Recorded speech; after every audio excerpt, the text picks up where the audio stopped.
Imagine a quiet man standing at the edge of a freezing river under a moonless sky. Bullets are flying around him. Searchlights cut through the darkness. Dogs are barking wildly. In that moment, instead of running for his own life, he turns back toward the danger and shouts to draw every soldier's attention to himself. This is not a movie. This is the true story of an ordinary North Korean farmer who became one of the most wanted men by the regime. A man who helped hundreds of people escape from North Korea until Kim Jong-un himself found out about him. Today's entire video is dedicated to just one story. One incredibly powerful, shocking, and heartbreaking story.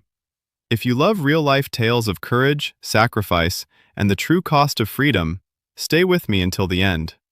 And if you enjoy this kind of deep, honest content, please subscribe to Freedom Is Me, hit the like button, and write your thoughts in the comments.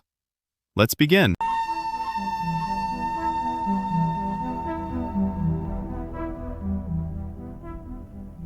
His name was Min So.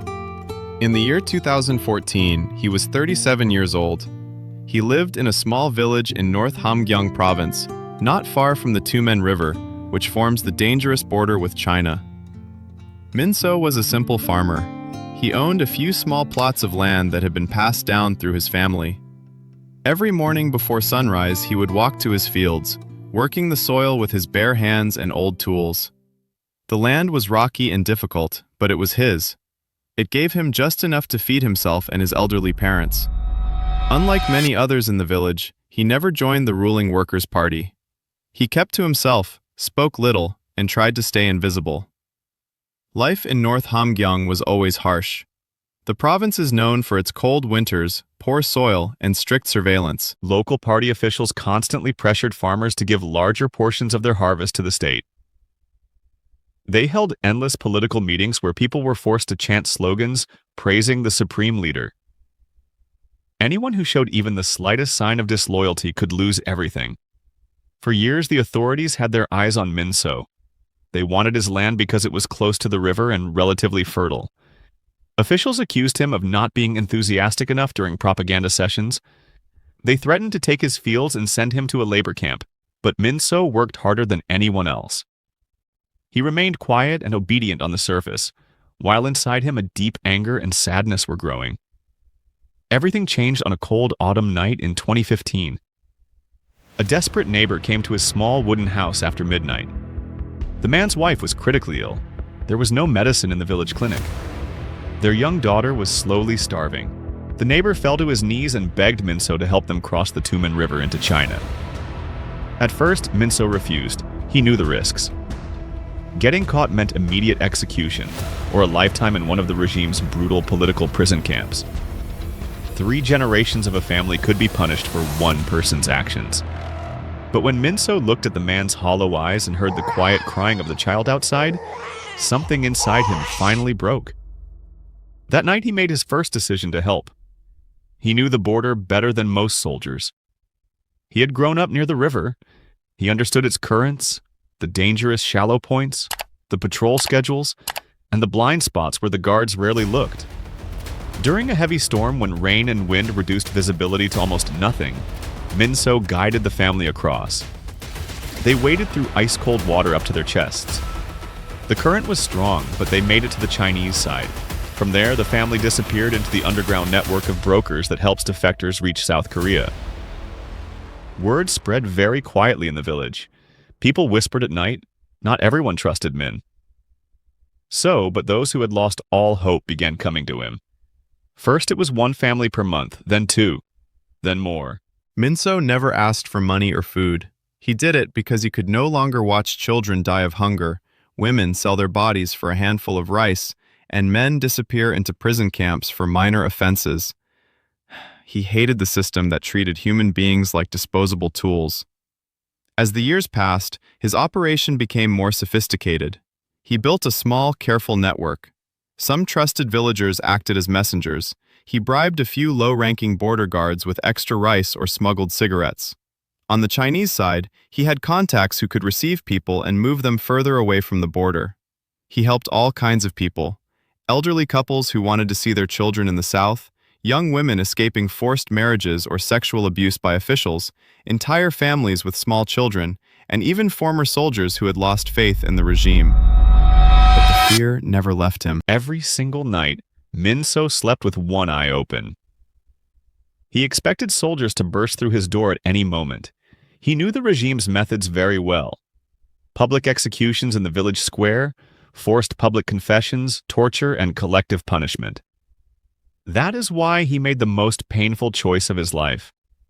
He chose to remain completely alone. Min-so never married. He never allowed himself to fall in love. He believed that if he had a wife and children, the authorities would arrest them first and use them to break him. He sacrificed any chance at personal happiness to protect others. His only companions were the quiet nights, the sound of the river, and the heavy weight of his secret. For almost 7 years, Min-so continued his dangerous work. He changed routes constantly. He never used the same crossing point twice in a short period. He studied the weather patterns. He learned to move silently through the forest. He became a ghost, the man nobody could catch. This invisibility drove the local authorities mad. They increased the number of patrols. They installed more surveillance cameras. They interrogated every family in the village. They offered rewards to informers. But they could never find solid evidence against Min-so. His success made them look incompetent. They wanted his land more than ever. They wanted to make a brutal example of him. Eventually, the rumors about the mysterious border ghost who helped people escape reached all the way to Pyongyang. In late 2021, the news arrived on the desk of the supreme leader himself, Kim Jong-un. According to defectors who later spoke about it, Kim Jong-un was furious.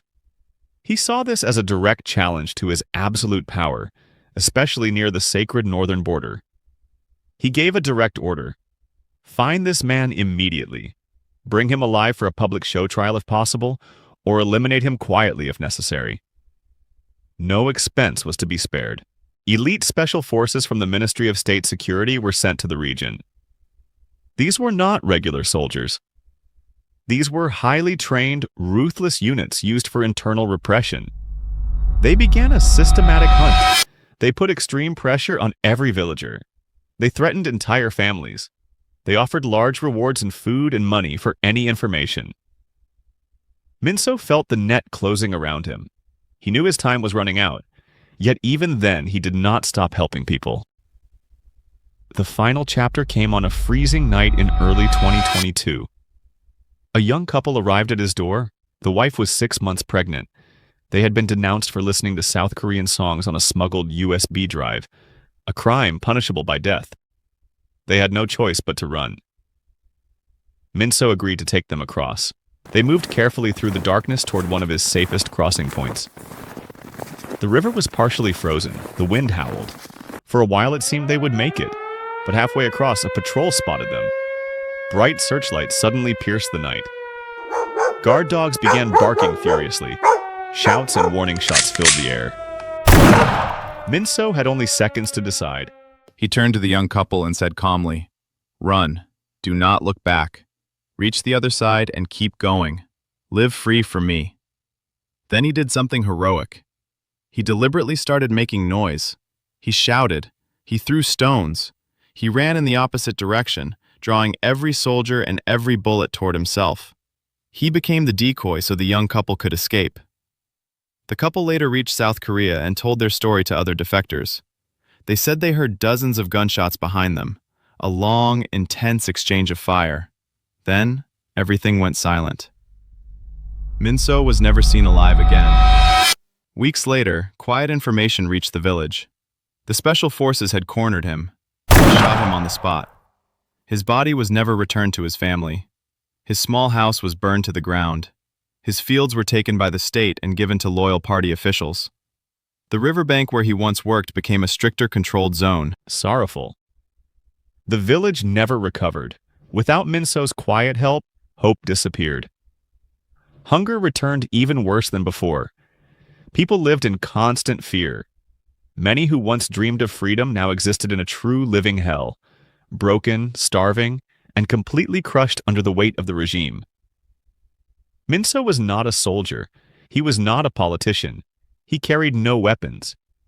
He was simply an ordinary farmer who decided that he could no longer stay silent while innocent people suffered and died around him. He paid the highest price possible for his humanity. Stories like Min So's remind us how expensive freedom truly is. One man, with nothing but courage and compassion, stood against an entire dictatorship for years. He saved hundreds of lives, knowing he would probably die for it. If this story touched you, please leave a like. Write in the comments what you think about Min So. Do you consider him a hero? Would you be able to make the same sacrifices? Don't forget to subscribe to Freedom is Me and turn on notifications so you never miss new powerful stories. Thank you for watching until the end. Stay safe, value your freedom, and I will see you in the next video. Freedom is Me.